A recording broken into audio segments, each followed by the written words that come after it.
Se me viene a la mente el tema de las pandillas en El Salvador. Y en función de esto, me interesaría saber si es posible trazar un paralelismo entre lo que son las pandillas en El Salvador y el grupo terrorista Hamas en Palestina. Con base al impacto social que los grupos terroristas como Hamas y las pandillas y sus acciones han creado en la sociedad israelí y en la sociedad salvadoreña, por supuesto que se puede trazar el paralelismo, pero hasta ahí llega. El terrorismo puede existir de dos tipos. Puede haber terrorismo ideológico o nacionalista y puede haber terrorismo religioso. Precisamente yo he estado investigando acá y yo creo que las dos definiciones de terrorismo que podemos utilizar, que serían las oficiales y las más comprensibles, serían las siguientes. La Real Academia de la Lengua Española, su diccionario jurídico. El terrorismo es la provocación o mantenimiento en estado de terror a la población, mediante actos que pongan en peligro la vida, la integridad física o la libertad de las personas o la conservación de los bienes. Ahora, ¿cuál es la definición oficial de la Organización de las Naciones Unidas? Que es con la cual se basan todos los estados. El terrorismo implica la intimidación o coerción de poblaciones o gobiernos mediante la amenaza o la violencia. Esto puede ser en muerte, lesiones graves o la toma de rehenes. Ya entendiendo esto, sabemos por qué fácilmente se acusa tanto el Estado de Israel como los países árabes y la población palestina de que le dicen a Israel es un Estado terrorista, y le dicen al grupo Hamas es una agrupación terrorista. Y lo entendemos porque se está haciendo con base a una definición que ya ha sido aprobada por la comunidad internacional. Ahora, el tema es que con base a su génesis y el resto de factores no se puede trazar un paralelismo, como por ejemplo, ¿cómo surgen las pandillas en El Salvador? Son hijos de la guerra. Surgen del conflicto armado, de la excesiva exclusión social y de la falta de asistencia estatal con la implementación del neoliberalismo caníbal en El Salvador, y mutan a convertirse en crimen organizado. Ahora, ¿cómo surge Hamas? Hamas surge, número uno, como reacción a la ocupación israelí en Gaza.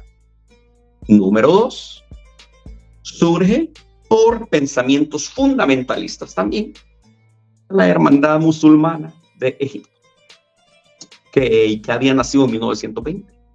Entonces, no hay un paralelismo en su génesis. Ahora, ¿cuál es el apoyo que recibían las pandillas? El apoyo político de los partidos políticos tradicionales como Arena y el FMLN, el apoyo de los familiares, el apoyo de algunos actores religiosos también. Ya conocemos la historia.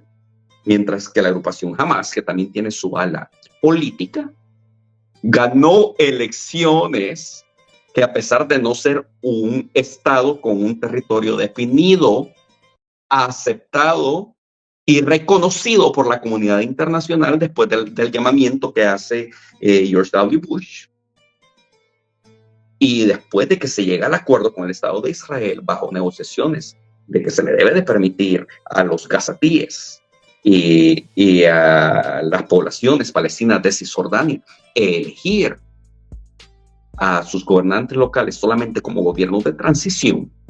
Entonces viene el ala política de Hamas y gana de una manera abrumadora frente a Fatah. Ahí veríamos que se rompe la Unión Palestina y se separa la autoridad palestina de Cisjordania con el gobierno de Hamas en Gaza. Entonces, los pandilleros salvadoreños no tenían poder político por sí mismos, sino que era un poder político adjudicado que se lo daban los partidos tradicionales y ciertos sectores de la sociedad civil. Mientras que Hamas sí tenía el apoyo democrático de la población. Entonces, no se puede trazar un paralelismo en ese sentido. Ahora, apoyo internacional. El apoyo internacional que las pandillas han tenido son medios de comunicación, organizaciones de pantalla únicamente, ONGs, o algunas organizaciones que son instrumentos políticos como Amnesty International, Human Rights Watch, Open Society Foundations. Pero el apoyo internacional que ha tenido Hamas es distinto. El apoyo tácito de las poblaciones árabes, el apoyo de los rebeldes hutíes, el apoyo militar con adiestramiento y armas de Irán, sumamente importante, y el apoyo circunstancial hoy de organizaciones de las Naciones Unidas, de ONGs, de medios de comunicación, e indirectamente incluso hasta de la autoridad palestina, aunque sean contrarios al gobierno de Hamas en Gaza. ¿Me explico? Entonces no se puede trazar un paralelismo. Las pandillas no eran consideradas un ejército, sino que era considerada una organización criminal, que anteriormente no era ni categorizada como organización terrorista, pero posteriormente sí lo fue. Mientras que Hamas sí fue considerada una agrupación terrorista con un ejército terrorista de insurgentes, pero con ejército regular, con entrenamiento, con armas, ¿verdad?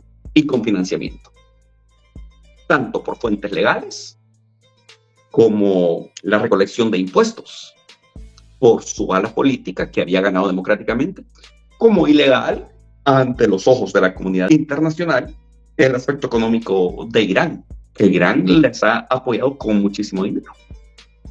Pero Irán lo ve como la causa, reacción y la resistencia a la ocupación. Entonces, bajo ese pensamiento, no es terrorismo, es resistencia. Así es como el mundo árabe lo ve. Ahora, una manera en que las pandillas se financiaban era a través de extorsión, a través de prebendas, tráfico de influencias y cómo los políticos los compraban económicamente. Ahí veíamos a un Norman Quijano ofreciéndoles dinero. Ahí veíamos a un Ernesto Mason pagándoles. Ahí veíamos a un exalcalde ruano que no sé si en paz estará descansando, lanzando y haciendo negocios con ellos. Teníamos que diezmos de algunas iglesias con pastores que pertenecían a las pandillas. Y luego ya cuando evolucionan a crimen organizado, empiezan a realizar secuestros, actividades criminales, y no solo narcomenudeos, sino que ya situaciones de narcotráfico en complot con miembros de los partidos políticos tradicionales que pertenecían al gobierno, o sea, con funcionarios públicos, habían invadido el Estado. Ahora, como componente importante, y yo creo que sería el último, con el cual tampoco se puede trazar un paralelismo, es el hecho de que las pandillas estaban compuestas por personas laicas en su mayoría. Y si bien hablaban mucho de Dios, hablaban mucho de la Virgen los que eran católicos, hablaban mucho de Jesús los que eran católicos, pero había una parte que era cercana a la iglesia, y tanto a la iglesia cristiana como a los católicos. Eso nosotros lo sabemos. Y prueba de ello es que muchos pandilleros eran pastores o se disfrazaban bajo la imagen de pastores para que la justicia no les reclamara y para que ellos no fueran expuestos a la justicia. Entendemos, ¿verdad? Mientras que el grupo Hamas, el aspecto religioso, esta es una unión. Islámicos moderados, islámicos radicales o fundamentalistas, incluso cristianos, incluso dentro de los cristianos protestantes católicos, e incluso judíos ultra ortodoxos o judíos que se oponen al pensamiento sionista y a la creación del Estado de Israel. Es distinto. Una crítica muy fuerte que hacen del por qué las acciones de Israel deben de ser contundentes contra Hamas es porque Hamas, cuando nace en su ideario, en 1984, era establecer un Estado islámico y la destrucción del Estado de Israel. Pero a muchos ciudadanos israelíes, y la mayoría judíos, se les olvida que después los estatutos y el pensamiento de la organización cambió y hoy ya no es la destrucción del Estado de Israel, sino que es la resistencia a la ocupación y la creación de un Estado palestino. Esto solo es un dato que yo creo que en la práctica no cambia mucho, porque ellos se oponen realmente a la existencia del Estado de Israel, y en ese sentido yo le doy la razón al Estado de Israel, porque todo lo que el pueblo judío ha sufrido ha sido indescriptible. Culminó con los nazis, pero anteriormente, desde templos bíblicos, nosotros sabemos que han sido malqueridos, y ellos tienen derecho a ir en paz, ellos tienen derecho a un Estado. El problema no creo yo que sea el hecho de los derechos que ellos tienen. El problema es la manera en que el Estado fue creado, las intenciones por las cuales una élite economicista creó el Estado, las intenciones con las cuales Estados Unidos los instrumentaliza dentro del Medio Oriente y las acciones desmedidas que toman para protegerse. Entonces no tiene nada que ver con la creación del Estado ni con apoyar al Estado de Israel, pero existe un factor muy importante acá: la necesidad de todo gobierno israelí de casar los aspectos políticos con el religioso para obtener siempre el apoyo de la mayoría de la población judía interna y externa y de los cristianos. ¿Por qué? Porque el lobby israelí influye sobre las clases políticas de países poderosos como Estados Unidos y la fe cristiana influye sobre sus feligreses y ellos son los que votan por la clase política de Estados Unidos y en Inglaterra, que no se nos olvide. Juan, me gustaría hacer un paréntesis y hacerte la pregunta del millón. Y es que muchas personas se preguntan lo siguiente, bueno, especialmente los salvadoreños, ¿no?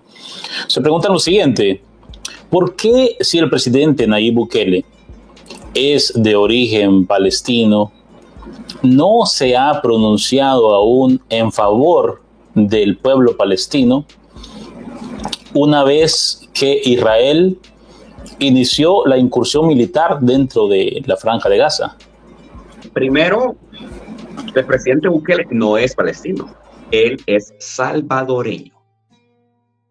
Entonces, su compromiso real es con el pueblo salvadoreño.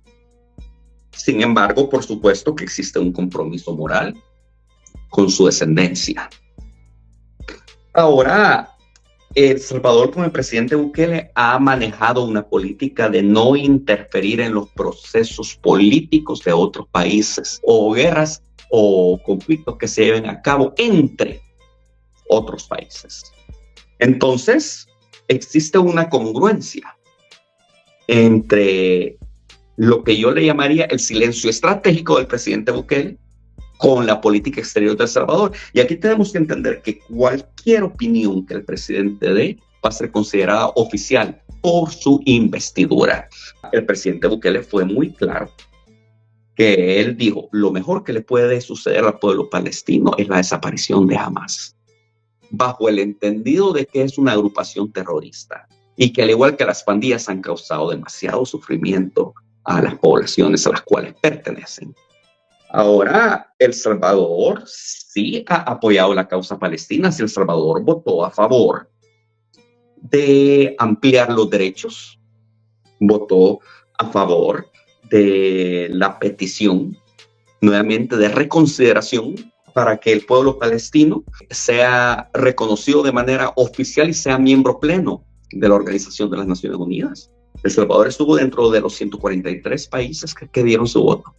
Entonces, el silencio estratégico que el presidente Bukele mantuvo para mí fue espectacular. Acusa del terrorismo, que es amoral, porque a nosotros nos ha sucedido, pero tiene un compromiso moral con su descendencia. Puedes encontrar este podcast en la plataforma de podcast en español eBooks. También puedes encontrarme en redes sociales @ JuanGolcher1. Si te gusta el contenido de este programa y crees que es importante que otros lo conozcan, te pedimos que por favor compartas. Y si es tu gusto, puedes dejar una donación a través de Stripe